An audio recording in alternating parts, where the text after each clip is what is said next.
Assalamualaikum warahmatullahi wabarakatuh. Saya Dwi Yuliani Nurrohmah dari A3 PGSD 2019. Di sini saya akan menjelaskan mengenai apa saja yang harus dilakukan oleh seorang guru atau apa saja yang harus dipersiapkan oleh seorang guru sebelum mengajar. Ada beberapa hal penting yang harus diketahui mengenai hal apa saja sih yang harus dipersiapkan sebelum mengajar. Yuk simak penjelasannya berikut ini.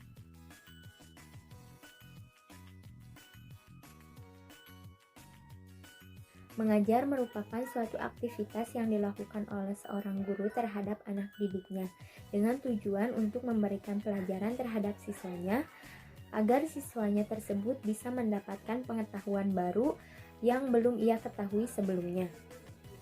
Guru yang dituntut berperan aktif sebagai organisator kegiatan belajar siswa harus mampu memanfaatkan lingkungan belajar siswa, baik yang di dalam maupun yang di luar kelas, dengan tujuan untuk menunjang kegiatan belajar mengajar. Selain itu, sebagai pengajar, guru juga harus memiliki beberapa kemampuan, seperti mampu memahami berbagai macam karakter siswa, mengubah pola pemikiran siswa, dan guru juga harus mempunyai inteligensi yang baik. Inteligensi di sini artinya yaitu kemampuan untuk bertindak secara terarah, berpikir secara rasional, dan menghadapi lingkungannya secara efektif. Namun, sebelum seorang guru melaksanakan pembelajaran di dalam kelas, maka sangatlah penting bagi seorang guru untuk mempersiapkan berbagai perangkat pembelajaran yang akan menunjang tercapainya tujuan pembelajaran tersebut. Lalu apa saja yang harus dipersiapkan oleh seorang guru sebelum mengajar? Hal-hal yang harus dipersiapkan seorang guru sebelum mengajar. Yang pertama, guru harus mempersiapkan rencana pelaksanaan pembelajaran atau RPP. Apa itu RPP? RPP adalah rencana atau rancangan pembelajaran yang dibuat oleh seorang guru untuk menggambarkan langkah-langkah yang akan dipergunakan dalam proses belajar mengajar. Lalu apa manfaatnya? Manfaatnya yaitu dijadikan sebagai pedoman bagi seorang guru yang akan memberikan pelajaran agar lebih sistematis dan terencana, guna untuk tercapainya tujuan pembelajaran dengan maksimal. Dengan perencanaan pembelajaran juga, belajar jadwal siswa dan guru akan terarah dengan lebih baik. Penyusunan rencana pembelajaran juga dapat mempermudah guru untuk mengingat hal-hal penting dalam proses belajar dan materi pelajaran, sehingga guru dengan mudah menentukan metode yang bagus dan tepat selama berjalannya proses belajar. Maka dari itu, rencana pelaksanaan pembelajaran atau RPP sangatlah bermanfaat untuk guru dan siswa. Yang kedua, guru harus mempersiapkan media pembelajaran. Apa itu media pembelajaran? Media pembelajaran adalah alat peraga atau media belajar untuk memudahkan siswa dalam memahami pelajaran.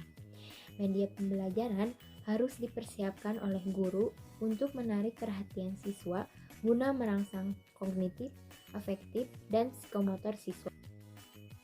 Lalu apa kognitif? Kognitif yaitu ranah yang mencangkup kemampuan berpikir siswa yang mencangkup pengetahuan, hafalan dan ingatan, pemahaman dan analisis. Lalu afektif yaitu ranah yang berkaitan dengan watak perilaku seperti perasaan, minat, dan emosi. Sedangkan psikomotor yaitu berkaitan dengan keterampilan siswa, berhubungan dengan aktivitas siswa, artinya tergerak untuk melakukan sesuatu. Maka dari itu, guru dituntut tidak hanya memberikan materi dengan cara metode ceramah dan tanya jawab saja, melainkan guru sebaiknya menggunakan media agar siswa mampu melihat langsung objek yang sedang dipelajari. Kemudian, dengan menggunakan media pembelajaran juga dapat menambah minat belajar siswa sehingga lebih semangat dan lebih aktif untuk mengikuti proses belajar mengajar di sekolah. Selain itu, guru harus kreatif dan harus melihat keadaan terhadap media yang akan digunakan. Yang ketiga, guru mempersiapkan dan mempelajari materi pelajaran sebelum mengajar. Materi pembelajaran adalah suatu informasi yang berupa alat dan teks yang dipergunakan untuk perencanaan serta untuk membantu kegiatan proses belajar mengajar di kelas. Materi pembelajaran sebaiknya dipilih dan diajarkan secara sistematis, bertujuan untuk memberikan pengetahuan terhadap siswa dalam proses belajar mengajar berlangsung atau setelah menerima pelajaran yang telah diajarkan. Lalu mengapa seorang guru harus mempersiapkan dan mempelajari materi pelajaran sebelum mengajar? Sangat penting bagi guru untuk memahami dan menguasai materi pembelajaran yang akan diajarkan agar mampu mengajar secara maksimal. Selain itu, dengan menguasai materi pelajaran, guru juga akan merasa confidence atau nyaman dalam mengajar sehingga bisa menaikkan rasa percaya diri seorang guru. Yang keempat, pengajar atau guru harus menentukan pendekatan, model, metode, dan strategi dalam mengajar. Belum mengajar, seorang guru harus menentukan terlebih dahulu pendekatan, model, metode, dan strategi yang tepat untuk diterapkan saat mengajar. Dengan hal-hal tersebut, maka peluang akan tercapainya tujuan pembelajaran akan semakin besar. Dalam memilih pendekatan, model, metode, dan strategi sebaiknya disesuaikan dengan materi dan karakter siswa yang akan diajar. Karena seperti yang kita ketahui, pendekatan, model, metode, dan strategi tertentu kadang tidak cocok untuk diaplikasikan untuk mengajar materi pembelajaran tertentu atau tidak tepat untuk diterapkan pada karakter siswa tertentu. Selain itu, dengan menggunakan pendekatan, model, metode, dan strategi yang biasanya memiliki berbagai keunikan bisa memunculkan motivasi dan minat belajar siswa, sehingga proses pembelajaran menjadi lebih meriah dan antusias.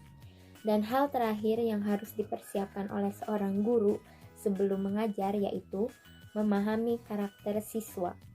Sebelum melaksanakan proses belajar mengajar, salah satu hal yang cukup penting adalah sebaiknya pengajar atau guru harus mampu memahami karakter siswa atau anak didiknya. Untuk mengenal dan memahami karakter peserta didik bisa dilakukan dengan pendekatan personal, mewawancarainya, dan bertanya hal-hal pribadi serta memberikan solusi ketika ada masalah pribadinya. Kenapa memahami karakter peserta didik sangat penting? Seperti yang kita pahami, bahwasannya setiap siswa memiliki karakter yang berbeda. Dengan mengetahui karakter peserta didik, guru bisa menentukan strategi yang tepat dalam mengajar.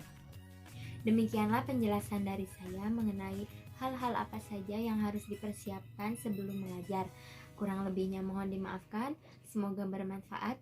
Wassalamualaikum warahmatullahi wabarakatuh.